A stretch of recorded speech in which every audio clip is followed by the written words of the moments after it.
நண்பர்களுக்கு வணக்கம். இன்றைக்கி நம்ம பார்க்க போகிற படம் பார்த்திங்கன்னா இசாப் பராபர். இந்த படம் பார்த்திங்கன்னா ஒரு ஹிந்தி படம் தான். இதில் வந்து மாதவன் ஆக்ட் பண்ணிருக்காரு. ZEE5 OTT பிளாட்ஃபார்மில் வந்து ரிலீஸ் பண்ணிருக்காங்க. இந்த படத்தில் பார்த்திங்கன்னா மாதவன் வந்து இதில் ஒரு டிக்கெட் கலெக்டராக இருப்பார். ஆக்சுவலாக இவர் வந்து ஒவ்வொரு காசையும் நம்ம அந்நியன் படத்தில் பார்க்குற மாதிரி ஒவ்வொரு காசையும் எண்ணி எண்ணி கணக்கு பண்ணி ரொம்ப ரொம்ப அழகாக அக்கௌண்ட்ஸ் எல்லாம் பராமரிச்சுட்டு வருவார். இவருடைய பேங்க் அக்கௌண்ட்லேருந்து ஒரு 27 ரூபா 50 பைசா காணாம போயிருக்கும்.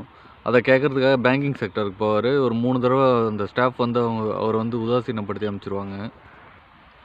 ஸோ திரும்ப போகும்போது பேங்க் மேனேஜர் வந்து அவரை கூப்பிட்டு அவர் ப்ராப்ளத்தை சால்வ் பண்ணி திரும்ப ரிட்டர்ன் போகும்போது அவருக்காக ஒரு டிவி வந்து ப்ரெசென்ட் பண்ணுவாங்க. LED TV.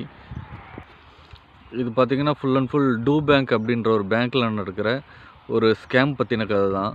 ஒவ்வொரு கஸ்டமர்கிட்டையும் ஒரு 20 ரூபா 30 ரூபா 50 ரூபா அப்படின்னு சொல்லிட்டு பிடிச்சிருப்பாங்க. ஸோ அதை மாதவன் வந்து வேற ஒருத்தர்கிட்டேருந்து அந்த டாக்குமெண்ட்ஸ் ஃபுல்லாக வாங்கி அதை எல்லாத்தையும் ஃபைல் பண்ணி வச்சுருப்பார்.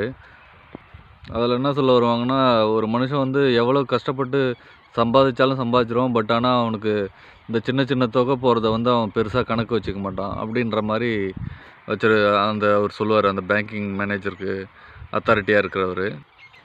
ஒரு சீனில் வந்து பார்த்திங்கன்னா இவங்க பண்ணுற ஸ்கேம்லாம் தெரிஞ்சு அந்த பேங்க்கில் அக்கௌண்ட் வச்சுருக்கவங்க எல்லாமே அந்த பேங்க்கை வந்து பேங்க் அக்கௌண்ட்டை க்ளோஸ் பண்ணணுன்னு ஒரு சீன் வச்சுருப்பாங்க. அந்த சீன்லாம் பார்த்திங்கன்னா ரியலாகவே நடந்ததுன்னா என்ன ஆகும், ஃபண்டு இல்லாமல் பேங்க்லாம் என்ன பண்ணுவாங்க அப்படின்ற மாதிரி யோசிக்க தோணும். அந்தளவுக்கு அந்த சீன் நல்லா எடுத்திருப்பாங்க. இதில் ஹீரோயின் பார்த்திங்கன்னா அந்த போலீஸ் இன்ஸ்பெக்டராக இருப்பாங்க.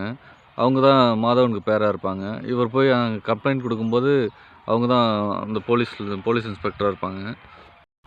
இவர் அந்த கேஸெல்லாம் கண்டுபிடிச்சி ஃபைல் பண்ணி சொன்னதுனால இவருடைய வீட்டையே இடிக்க வருவாங்க. அந்த பேங்க்கோடைய அத்தாரிட்டி அவர். கடைசி சீனில் பார்த்திங்கன்னா இவர் எல்லா ஃபண்டையும் எடுத்துக்கிட்டு வேறு ஊருக்கு போகிற மாதிரி காமிச்சிருப்பாங்க.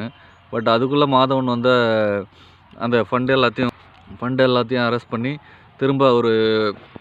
திரும்ப போலீஸ் கைது பண்ணுற மாதிரி சீன் வச்சுருப்பாங்க. ஆக்சுவலாக இதில் மாதவன் மட்டும்தான் நமக்கு தெரிவார். ஏன்னா அவர் மட்டும்தான் தமிழ் ஆக்டராக இருப்பார். மற்ற எல்லாருமே ஹிந்தி ஆக்டராக இருப்பாங்க. படம் நான் கூட ஒரு ஹிந்தி டப்டாக இருக்குன்னு யோசித்தேன். பட் ஆனால் படம் உள்ளார போய் பார்க்கும்போது இந்த பேங்கிங் செக்டார் பற்றின ஃபுல் ஸ்கேமும் அதில் தெரியும். லக்கி பாஸ்கர்ன்ற கதை வந்து அதனுடைய பார்ட் 2 அப்படின்ற மாதிரி நிறைய பேர் சொல்லியிருந்தாங்க. இல்லை, அதனுடைய கதை வேறு, இதனுடைய கதை வேறு. இது வந்து அது வந்து ஒரு பேங்க் ஸ்டாஃப் பண்ணுற ஸ்கேமு. இது ஆனால் ஒரு பேங்க்கோடைய அத்தாரிட்டியே பண்ணுற ஸ்கேமு.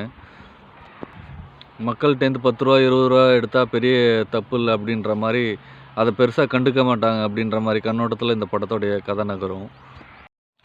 இந்த படத்தில் பார்த்திங்கன்னா ஒரு பேங்க் அக்கௌண்ட்டில் வந்து ஒரு 20 ரூபா 30 ரூபா மிஸ் ஆகுதுன்னா அந்த பணத்தை போய் கேட்க போகிற நேரத்தில் நான் வந்து 100 ரூபா 200 ரூபா சம்பாதிப்பேன் அப்படின்ற மாதிரி ஒரு கான்செப்டில் தான் இந்த படம் மூவ் ஆகிட்டுருக்கோம். ஸோ யாருமே இந்த சின்ன தொகை வந்து நம்ம பணம் மிஸ் ஆகுது அப்படின்றதுக்காக யாரும் பெருசாக வருத்தப்பட மாட்டாங்க. அடுத்தது அதுக்கு பெரிய தொகையை நம்ம சம்பாரிச்சிக்கலாம் அப்படின்ற மாதிரி ஓடுவாங்க. இதுக்காக நேரம் ஸ்பெண்ட் பண்ண மாட்டாங்க அப்படின்ற ஸ்டோரி தான் இதனுடைய ஃபுல் ஸ்டோரியாக இருக்கும். இந்த மாதிரி விஷயத்த வந்து ஒரு படமாகவே எடுத்ததுக்கு அந்த டைரக்டருக்கு நம்ம கண்டிப்பாக கங்க்ராட்ஸ் பண்ணி ஆகணும். ஏன்னா ஒவ்வொரு பேங்க்லேயும் மெயின்டெனன்ஸ் சார்ஜுன்னு சொல்லிட்டு ஒன்று பிடிக்கிறாங்க. இப்போ எஸ்பிஐயில் பார்த்தீங்கன்னா 236 234 சம்திங் பிடிப்பாங்க. ஆனுவல் மெயின்டெனன்ஸ் எல்லாமே பிடிப்பாங்க.